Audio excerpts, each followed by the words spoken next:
Let's talk safety for a second, guys. Obviously, don't touch any of this stuff until you've killed the circuit breaker. A couple good ways to do that. You can plug in an extension cord and a work light to the circuit that you're working on and bring the extension cord and the work light with you to the breaker box, or put the light where you can see it. Flip breakers on and off until you see the light go out. Another trick I use is I'll put a radio in the receptacle, full blast or loud enough to hear. Go to the breaker box, flip breakers till you hear the radio shut off. Do not work with live wires. Some people will say it's unavoidable. I've done it. I've been in a basement or an attic where I wouldn't have been able to see what I was doing if I didn't leave something live. But for the sake of this video and protecting myself here, I'm telling you, never ever under any circumstances do it. If you do it, I'm going to use this to defend myself in court. Hey everybody, welcome to my channel. We are going to tackle two problems today, and maybe 2.5, 3 problems. Let me explain. So a lot of people who have houses that came from the 60s, 70s, 80s, you've got the switch in the wall. There's no light fixtures in the ceiling. The switch works an outlet for a lamp. Today I'm going to show you how to make that outlet live all the time, use the electricity in that outlet to feed electricity to this switch box, and then I'm going to run a new line out of the switch box up into the attic, and we're going to put in some flush mount LED lights. This access hole is going to give me a place to run my drill with my electrician's bit up through the top plate into the attic. And then you could either spackle it and patch it, or do what I'm going to do, which is to put another box in, which will have a dual dimmer eventually, that will eventually power a ceiling fan with lights. Just want to show you guys a little trick whenever you're cutting sheetrock. So you take your keyhole saw, right? You poke it through, but you poke it down on an angle. So the angle is going, it'll be going down on the bottom so that the thinnest point of the sheetrock is at the line and behind here is removed. Then here the handle will be facing the right and the blade will be facing the left. I'll do that all the way around, and the reason for that is if the hole isn't big enough, it'll be very, very easy to enlarge it. Actually, pushing on the box alone may be enough to just kind of pop the paper and the sheetrock out of your way and it'll fit in. This is the opposite of what you would want to do if you were going to spackle the piece. I'll explain what I mean after I cut this piece out.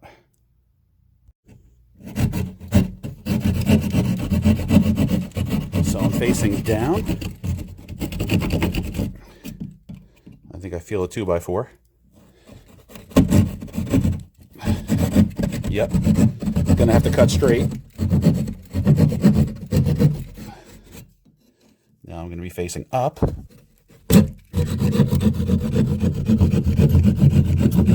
And I'll do a little angle cut here. And now I'm gonna be facing with the handle to the left and the blade to the right.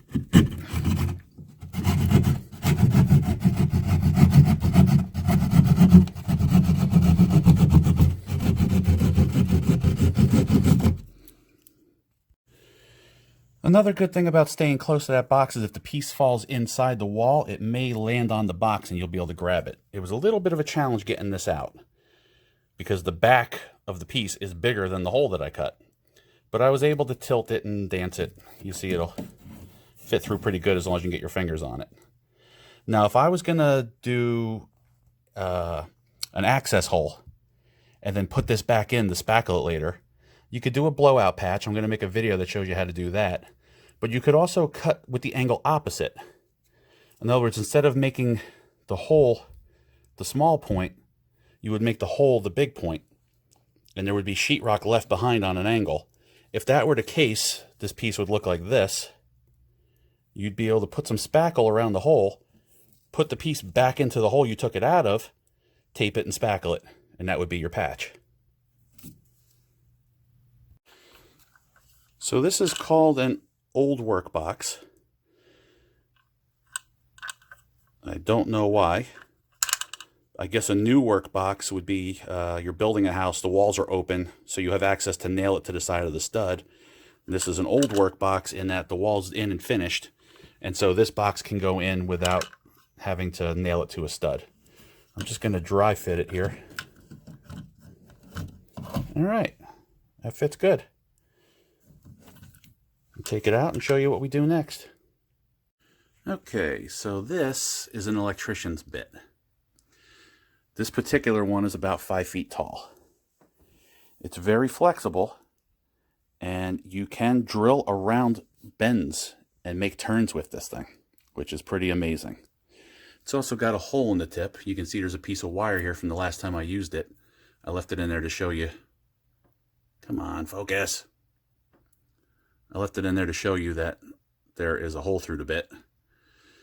This is going to be able to go in through this hole, travel between the studs and the sheetrock, and then when I get up here, it's going to drill through that top plate. I'll go up in the attic and find the tip of the bit, attach my wire to it, and it'll double as a fish to fish the wire down to the box. Pretty neat, huh? Okay, so I drilled the bit up through the top plate. It's now in the attic. You want to be careful you don't keep going up through the roof. I detached the drill so that the bit won't fall down through the hole until I'm ready to pull it down. And now I'm going to go up there and find it, and I'll attach my wire and pull it down. Something else you should know about these bits. They're kind of expensive, but if you're going to do any more than 1 or 2 electrical jobs, they're so worth it. They're very flexible.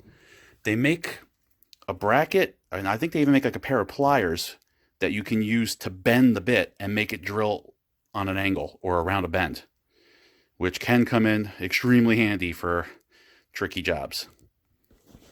Let's go up in the attic and see if we can find this and attach our wire. Okay, I apologize, but recording up in the attic just is not going to happen. It's hot. There's no light. I'm working in the crook. See, up there's attic space. And then right here, this is a 2x12 rafter. So I'm working in, let's see, from there to there. I'm probably a good 1.5 feet down into this crevice in the bay between the rafters. You guys wouldn't be able to see anything anyway, and I need one hand to keep from falling down through the ceiling and the other hand to do work. So let's try pulling this and see if our wire comes down.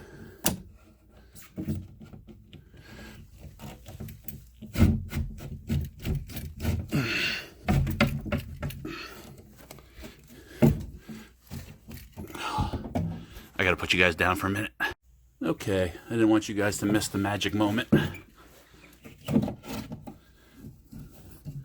And here comes our wire. Oh boy, that got good and chewed up coming down through the hole. Okay, well, we're gonna make sure that we pull it past any damage, so no damaged part of the wire is actually getting used. Okay, we had a scuff here and a scuff down there, so all this will be cut out. I will probably strip it from just above this scuff down, and that'll be what's in the box to feed the lights. Now I'm going to drill another hole, same way. This hole I drilled up and to the right. This hole I'm going to drill up and to the left so that I miss it, and I'll run the other wire, which will eventually feed the ceiling fan. Alright, just so you can see how I'm working, what I'm working with, I got a little cardboard here. There's a floor, but it doesn't go all the way to the edge. I took out a piece of insulation. If you look here, that is a cat. It's a block of wood between the two ceiling joists, and that is giving us a place to attach the top plate of the wall. And there's the drill bit. It's a little closer this time because I aimed it the other direction, so it's going to be a little easier to get to. There's the wire running down through the other hole. So I'm going to grab this drill bit, pull it a little closer, and I'll put the bare copper wire through the hole, and we'll use this to pull our other line down. After that, I'll be able to come back up here and run it neatly and staple it. So after I connected the drill bit to the 14.3 wire, this is 14.2, meaning it's 14 gauge. There's 2 conductors that are insulated that you use. Technically there's 3 conductors, but the bare ground is just a ground. It doesn't count. The other one is 14.3, so that's going to have 3 insulated conductors and a 4th non-insulated ground, which doesn't count. You'll see that in a little bit. The reason I bring it up is while I was up there and while I was connecting to the drill bit, I unspooled the wire and I made a loop at the first light, the second light, the third light, and I dead end it where there's going to be a 4th light. I made sure to leave lots of slack because I may decide down the road to add a light in between each light, depending on how well these light the room. I'm estimating a 5-foot aura. 5 foot gets me from the wall to there. That's 5 feet. Then 5 feet here, and now the other light takes over 5 feet to there. So I guess what I'm really saying is I'm counting on a 10-foot aura. But we'll see. If that doesn't work out, then instead of 4 lights, there will be 6. I think these lights are very bright. They have a nice spread. They should be sufficient. So I'm going to show you how to prep the light, the box for the light. This particular model has this really nice plastic box with a door with a latch. First thing you gotta do is pop out the knockout. And I'm gonna need 2 hands for that. Okay, I used a screwdriver to get it moving. And now I can pop it out with just my hand. I like to pop out the one opposite of where the connectors go. That way the wire will feed in. The slack has a nice neat place to go, and I'll plug it right into the connectors. I'm not a big fan of these connectors. I would prefer wire nuts. There's no way you're getting the clamping force from these little spring-loaded teeth that you're getting from a wire nut. But it does make for a quick, easy installation. These things are almost fun to install. And can't fight progress. I mean, it's going to move with or without you. You might as well go along for the ride or you'll be left behind, right? So next, we're going to put a 3/8 wire clamp into the box. Okay, the wire clamp is out here. It goes through the hole. Nut goes on the other side. You snug it up. Make sure this is loose enough for your wire to fit through comfortably. And I'm going to show you how to wire this up. So some of these have a ground wire. This particular model does not. I'm starting with the end light.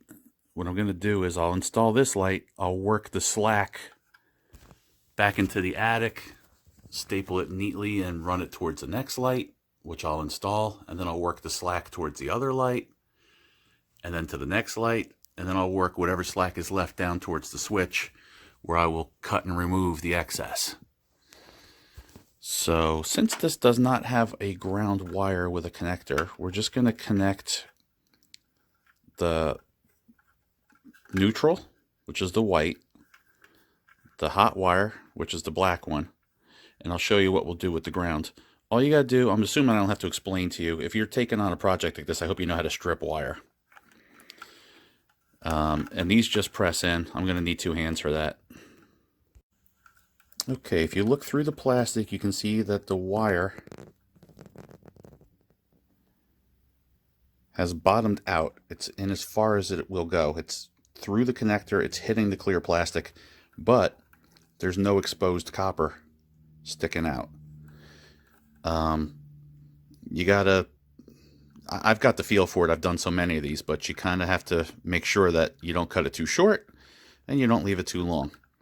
There's usually some kind of a measuring device built into the box, or they'll tell you on the instructions how long to leave it.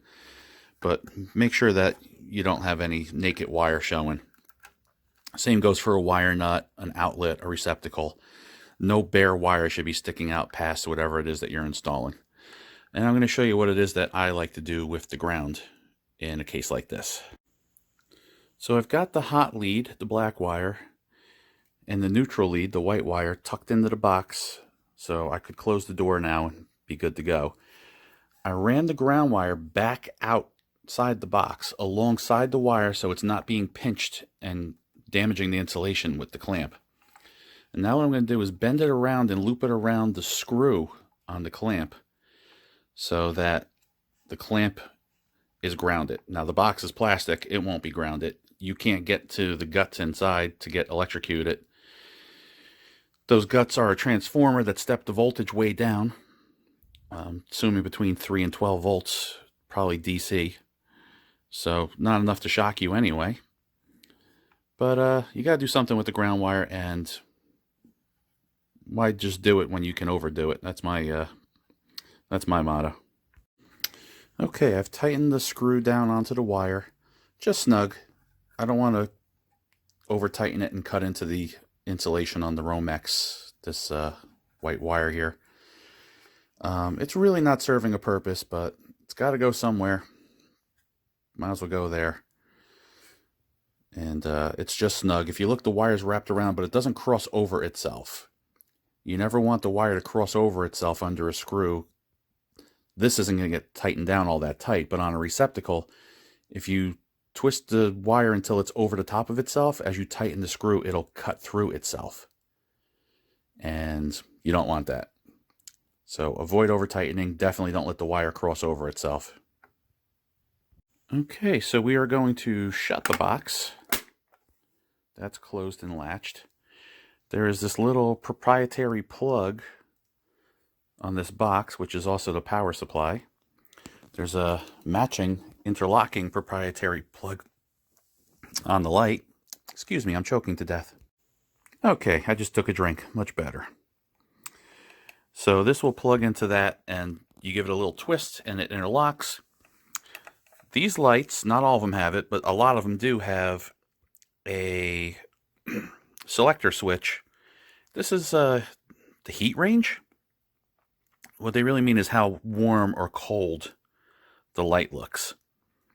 I like to go right in the middle. There's 5 choices, so I take choice number 3. The 5000K is a white, icy blue, very sterile looking light, whereas it gets more red, orange, or yellow as you go towards the other settings.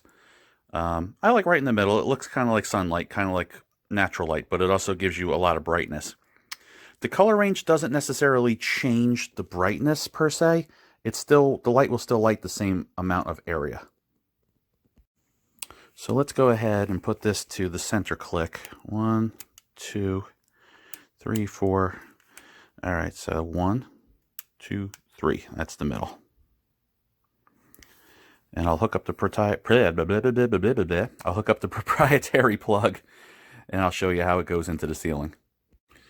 So if you were putting these up on new construction, there's little tabs there where you can screw this to the side of the joist, rafter, what have you, and mount the box separately from the light fixture. But the beauty of these is, in a case like this, you can kind of just take this box and stick it up out of the way, like so, lay it on the sheetrock.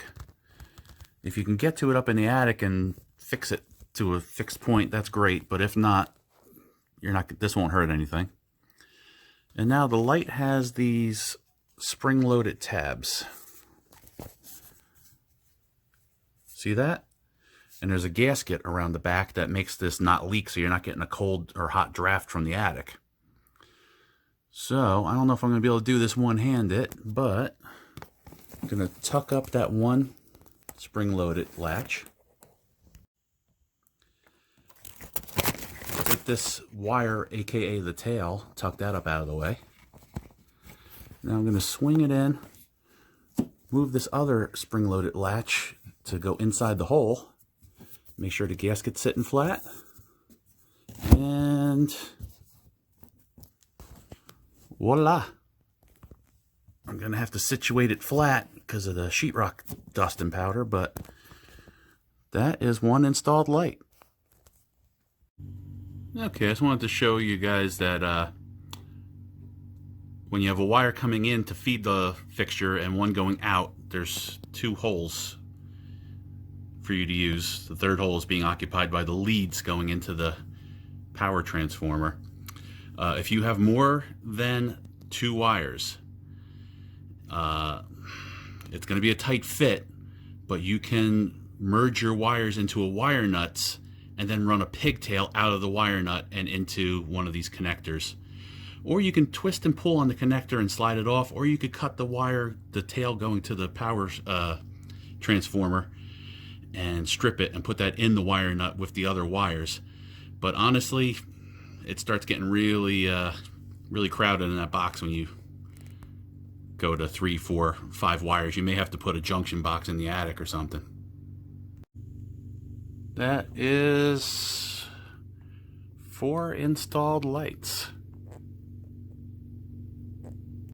So there's a couple different ways to wire up a switch. The easiest way to tell what's going on is to take the switch apart and see what's going on inside behind there. If there's only one wire, which is what I see, and you're using the white lead and the black lead, then what's going on is most likely the outlet that's affected by the switch, this one, is going to have the hot lead disconnected from the outlet. That lead is going to get twisted onto, let's say, the black wire. And there's going to be a wire running from here to the switch, and it's going to carry the electricity from this location to the switch. When you turn the switch on, it'll pass through the switch and return on the white wire and come over here and feed the outlet. That's one way of hooking up a switch. I can draw a diagram of it too if you'd like, and show it on paper to make a little bit more sense. The other way to wire a switch is to run the electricity past the switch. So the feed goes to the switch, the black wire is interrupted by the switch. The switch breaks the circuit. When the switch is on, the electricity can continue through the switch, through the wire, to a light fixture, what have you. That's what we're going to be doing. But that means that this wire that is only acting as a send and return for the switch is going to be turned into a feed for the switch by taking this apart and rewiring it. I'll show you how that's done. Okay, just confirming what I suspected. One wire, one lead is bringing the juice to the switch, and the other lead is bringing the juice back from the switch to the switched outlet. Now let's take the outlet apart. Okay, here is further confirmation. We've got a white lead on one side of the receptacle and a white lead on the other side of the receptacle. Obviously, that would not be normal. Also, you can see this side has the darker colored brass screws, which is traditionally where the black wire would go. This one has the lighter colored silver screws, which is traditionally where the white wire would go. So that way I know that this white wire is the switched white wire. Not that it matters, because I'm going to be putting the whites on one side, the blacks on the other side, undoing that wire nut back there, and this will turn from a switched wire to a feed. Okay, so I've got the switch out. These wires are dead. And I'm going to knock out the knockouts on the top of the box here, both of them. One to let the wire to the lights I am going to install through, and one to let a feed escape this box to feed this box for the ceiling fan that will eventually go in. Make sure your circuit is not overtaxed. There's two ways to check. One is by wattage, and one is by outlet switches, implements. Here in New Jersey, I believe code is 12 items. I routinely wire up 10 items, so that way I can always add 2 more later down the road if I need to, without having to run a whole new circuit from the breaker box. But you can have 11 receptacles in one light, 10 lights in one receptacle, and an appliance, but no more than 12 things on one circuit. All right, let's see if I can knock out the knockout with one hand and hold the camera with the other. There goes one. There goes the other. Ugh.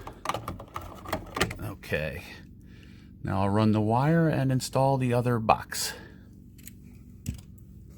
Okay. Okay, I fished the wire that's going to feed the lights into the box. Now through the other knockout, I'm going to fish the wire that's going to feed the other switch into the other side, the other knockout that we punched out. As you can see, I already installed my wire in the box. These don't have knockouts. These old work boxes have like a spring-loaded clip that pinches the wire, which is excellent. And now what I'm going to try to do is get these wires bent so that they stay close together. I put a nice arch in there to work with. I'm going to... Oh, the knockout is still in my way. Give me a second here. Okay, here we go. So I can see the wire. I'm maneuvering with my hand. It's through. And we're in. Now, while the box is still out of the wall, I'll put the wire for the ceiling fan in through one of these top spots. And then I can install this box. We'll just put a blank cover over it until we're ready for it. As you can see, I put a wire nut on the hot wire.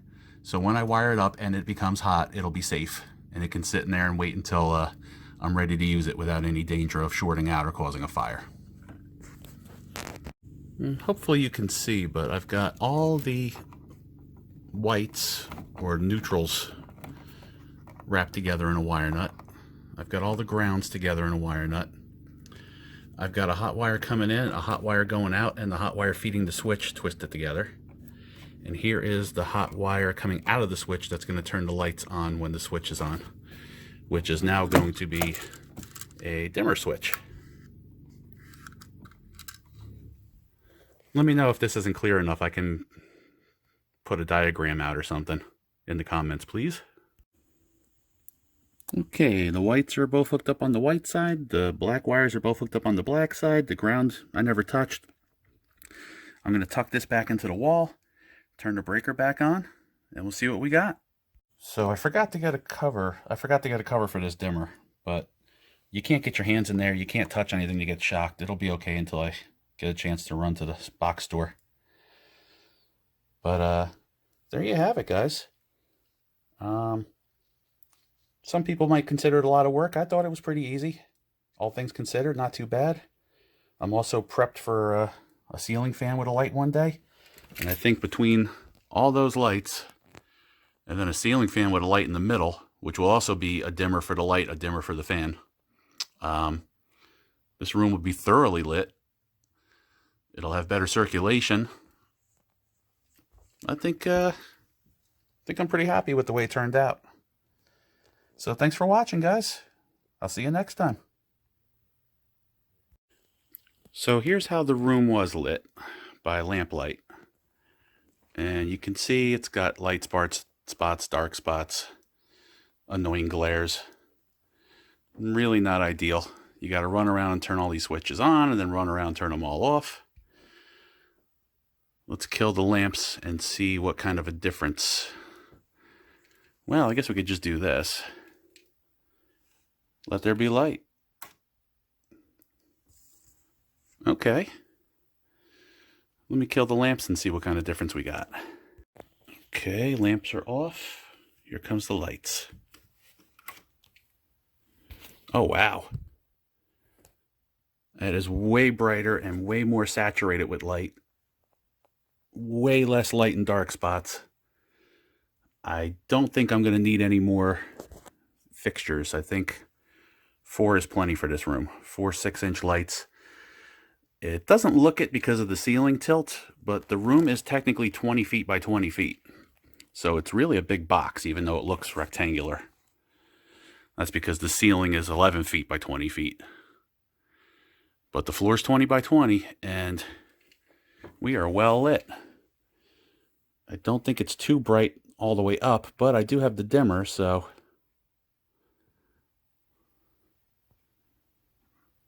very versatile. And turned way down, it's still kind of like the way it was with the lamps. I'm happy with this.